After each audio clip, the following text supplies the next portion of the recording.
네, 오늘 10분 메시지 53번째 나갑니다.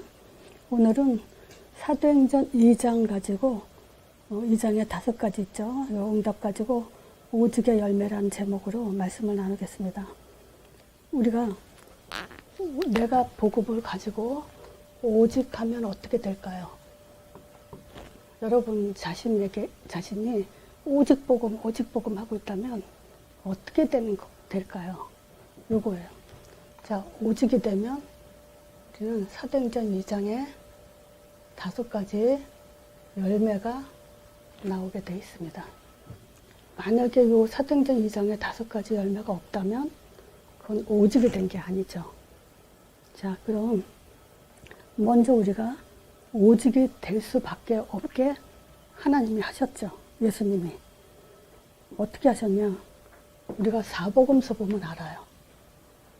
사복음서에 예수님이 제자들을 부르셔서 오직이 되도록 현장에서 직접 보이셨어요. 뭘 보였냐? 자신이 하나님의 아들이라는 사실을 보이셨어요.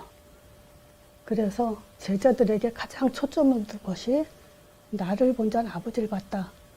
하나님이란 증거를 알게 하셨죠. 또 십자가의 죽으심으로서 구원을 이루셨다는 것을 증거하셨죠.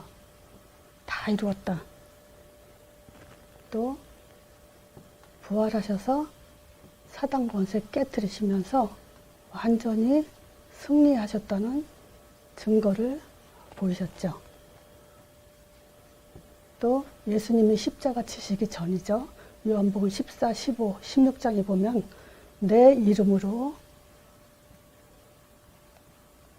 성령 보내주신다는 것을 계속 약속하셨어요. 이 약속의 말씀을 주셨죠. 그래서 그 성령은 우리 안에 영원히 함께할 뿐만이 아니라 우리를 인도하시면서 우리의 전 삶을 완벽하게 하나님과 함께 인도하신다고 약속을 하셨죠. 그뿐만이 아니죠. 인도뿐만이 아니고 우리에게 권능으로 역사하시게 돼 있죠.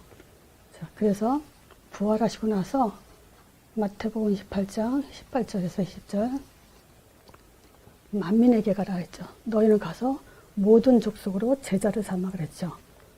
모든 족속. 자, 이 사실을 지금 제자들에게 확인시켜 주셨어요. 이걸 본 자들이 지금 증인이 되게 돼 있어요. 자, 요걸 본 증인들이 마가다락방에 모여서 초대교회가 시작이 됐죠. 그렇죠? 그래서 이 초대교회는 3가지 답을 줬어요. 그리스도 1장 3절에 하나님 나라, 사도행전 1장 8절 땅끝 증인.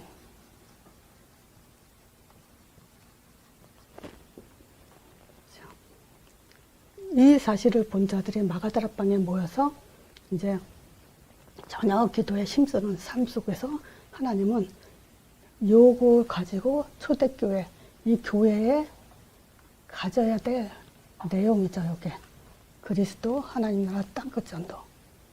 그래서 이 3가지가 없으면 그건 교회가 될 수 없고요. 이 중에서 한 가지만 빠져도 그건 교회가 아닙니다. 그래서 오늘날 기독교가 어떻게 돼 있죠? 예수는 얘기하는데 그리스도를 잘 몰라요. 그리스도가 약화돼 있죠. 또 그 성령에 대해서 얘기를 하는데 체험적으로, 신비적으로 병치유, 응답받고 문제 해결되고 그런 식으로 지금 얘기를 하고 있죠. 또 전도는 얘기하는데 내용은 없이 행위로 하죠. 그거는 교회라는 겉모습은 세워졌지만 실제 내용은 아니죠. 그래서 우리가 지금 이 말씀 듣고 정리하는 이유가 뭐죠? 이 초대교회의 내용을 회복해서 지금 사도행전 2장의 그 열매를 맺는 그런 응답의 사람이 되기 위해서 지금 우리가 제자 훈련을 하고 있었죠. 자, 그래서 자 보세요. 포도나무에는 포도가 열려야 돼요. 포도나무에 딸기가 열린다면 그건 포도나무가 될 수 없죠. 그래서 오직에는 이게 오직이에요. 그렇죠? 이 오직에는 반드시 5가지 열매가 나오게 돼 있습니다. 자, 사도행전 2장 1절 4절을 보면 오순절 날이 이름에 저희가 한같이 모였었죠. 이때 후련히 하늘부터 급하고 강한 바람 소리가 있어요. 또 온 집에 가득하죠. 그 바람 소리가. 또 불의 혀같이 갈라지는 소리 저에게 많이 보여. 성령의 역사가, 충만한 역사가 120명에게 임하셨죠. 자, 그러니까 우리는 이것만 보더라도 절대 그 오해하는 것들을 지워버려야 돼요. 뭐냐면 성령 충만 주시옵소서 하고 기도하죠. 성령의 역사에 주시옵소서 하고 기도하죠. 문제 있을 때 또는 성령 충만한 그 체험을 하고 싶을 때. 그렇지만 우리는 먼저 뭘 알아야 되냐면요. 누구에게 성령의 역사하는가예요. 하나님은 성령 역사할 수밖에 없는 그런 답을 주셨죠. 그래서 이 답 가진 사람에게 성령 충만한 역사를 하셨어요. 그러니까 우리가 먼저 성령 충만 주시옵소서가 아니고 누구에게 성령 충만 주는가를 답을 먼저 갖는 게 중요하죠. 자, 우리 사도행전 2장의 5가지 열매는 지금 내가 굉장히 많이 했기 때문에 이 5가지 정도는 다 이미 알고 계실 거예요. 근데 오늘 제가 이 열매를 말하는 것은 이 단어 개념의 정의를 좀 이렇게 갖게 하기 위해서 이걸 하는 거니까, 예를 들어서 성령 충만이 뭐냐 했을 때 여러분들은 뭐라고 대답하실래요?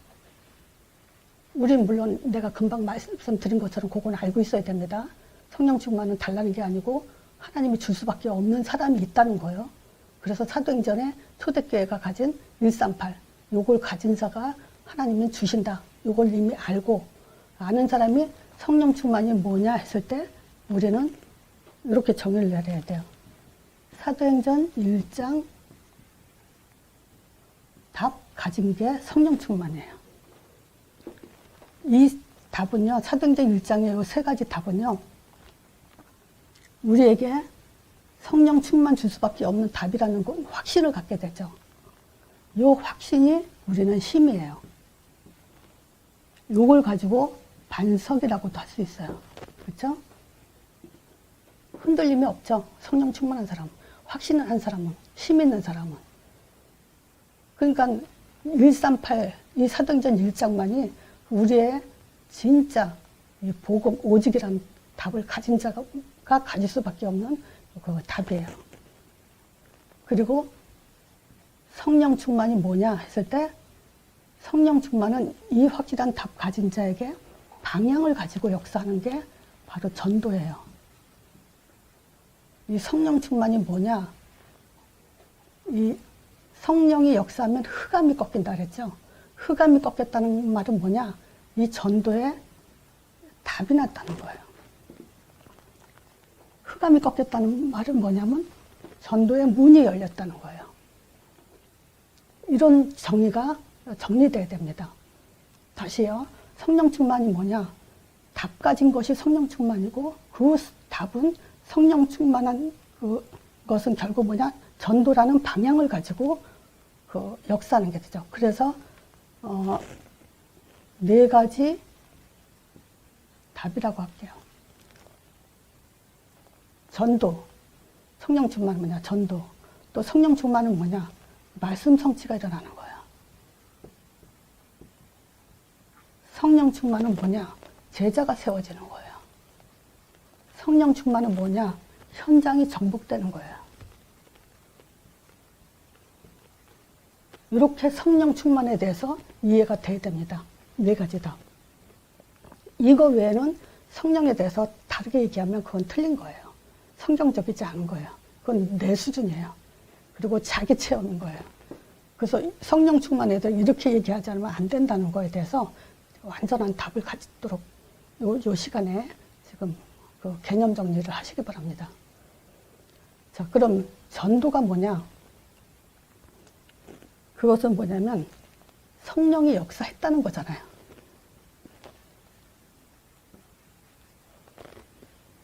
이 전도에 내가 먼저 나 자신, 요 나 자신이 전도에 답이 난 거 보니까 내 안에는 성령이 역사하고 있다는 증거예요. 이런 사람들에게 이제 문이 열리는 시간표가 오죠. 맞으면 내가 전도화 되는 거예요. 나 자신이 전도화가 먼저 돼야 돼요. 이거는요, 억만금을 줘도 전도에 담날 수가 없어요. 이거는 정말 성령의 역사만이 내가 전도에 답이 나게 됐어요. 맞으면 이거는 인생 방향이 바뀌는 거잖아요. 우리 삶이 어땠죠? 다 육으로 살았잖아요. 근데 저는 참 안타까운 게 뭐냐면 성령의 역사였다면 사람들이 주로 뭐죠? 뭐 술 먹던 거 술 중독이 끊어지고 마약이 끊어지고 뭐 병치유가 되고 무슨 응답이 오고 그걸 성령의 역사로 얘기하는데 그게 성령 역사가 아니에요. 그것이 치유가 됐다고 해서 흑암이 꺾이는 게 아니에요. 내 자신이 인생 방향이 완전 전도로 답이 나는 거.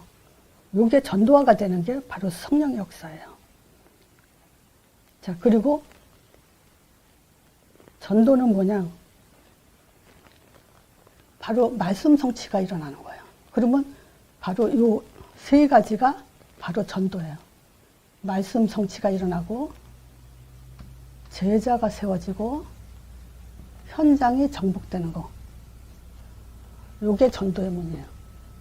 그렇죠? 성령의 역사 일어나면 전도의 문이 열리죠.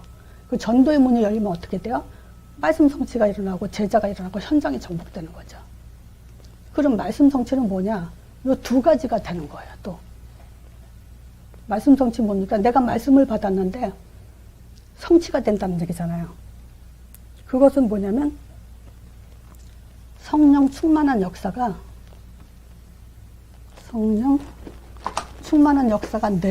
내게 일어나는 거죠. 말씀 성취는 복음을 말하자면 사도행전 1장 138이 되는데 그걸 가지고 내가 어떻게 되죠? 성령 충만해지죠. 근데 이게 뭘로 또 확인해야 되냐면요. 내가 말씀이 개인화가 되는 걸로 확인이 돼야 돼요. 말하자면 음식을 내가 밥을 입에다 먹었는데 씹지 않고 생기지 않고 있다면 그거는 그 음식이 내게 아무 효과가 없죠. 그 음식이 내 안에서 들어가서 건강이 되도록 해야 되죠. 그것도 마찬가지예요. 말씀이 있는데 그 말씀이 내가 개인화가 안 된다면 그건 성취가 아니죠. 우리가 아무리 강단에서 말씀 잡고 또 그 은혜 받고 해도 말씀이 개인화가 되지 않으면 그건 말씀 성취가 아니죠. 성경 구절 아무리 외운다고 해서 말씀 성취냐? 그건 아니에요. 그 개인화가 인생 방향이 완전히 바뀌는 거예요. 완전하게 바뀌는 거야. 그럼 이게 완전하게 바뀌었는지 어떻게 하냐? 자, 사도행전 1장 8절이 되는 건데 7절에 뭐라 했죠? 이스라엘 나라 회복이 있다니까 했을 때 예수님이 그건 네가 알 바 아니다 이랬거든요. 우리가 알 바는 오직 사도행전 1장 8절이다. 요게 완전하게 되는 거예요. 요거 이렇게 되면요. 어떤 이유와 핑계도 되지 않아요. 누구랑 싸웠다, 누가 말다툼했다, 교회 시험 들었다. 그 어떤 일이 있어도 이게 안 되면 그거는 인생 방향이 안 나온 거죠. 그래서 말씀 성취가 뭐냐? 요 두 가지가 되는 게 말씀 성취예요. 그 사람이 이제 제자가 되죠. 그럼 제자는 뭐냐? 하나님이 집중하는 자.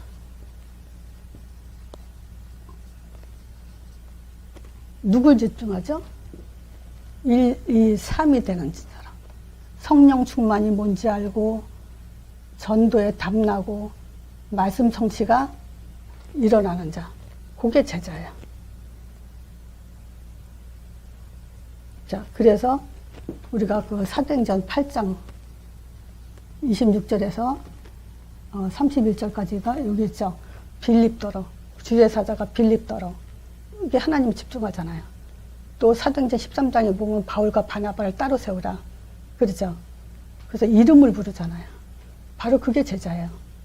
지금 이 시대에 하나님은 우리 이름을 부르고 있죠. 누구? 사도행전 1장에 오직 하는 제자.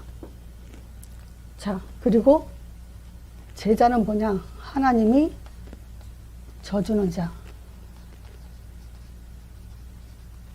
누굴 얘기하냐? 이스라엘. 야곱. 야곱이 야복강에서 천사와 씨름하죠.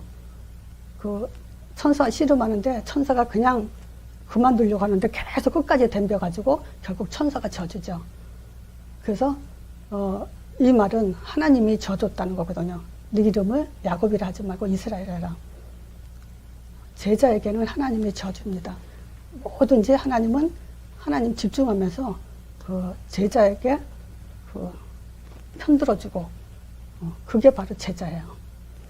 자, 또 현장은 뭐냐? 바로 요 네 가지가 있는 자. 1, 2, 3, 4. 요게 열매로 맺어지는 게 바로 현장이에요.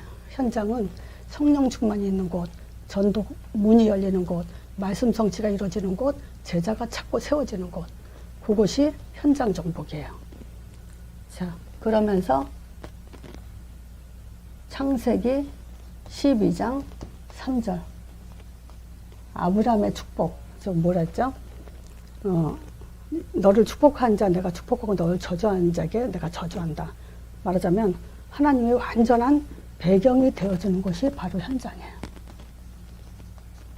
불가역적 축복이 있는 곳이 바로 현장이에요. 그래서 이게 뭡니까? 성령 충만이 근원적 축복, 전도가 시대적 축복, 말씀 성취가 기념비적 축복, 제자가 대표적 축복, 현장이 불가역적 축복이 있는 곳. 바로 이것이 열매입니다.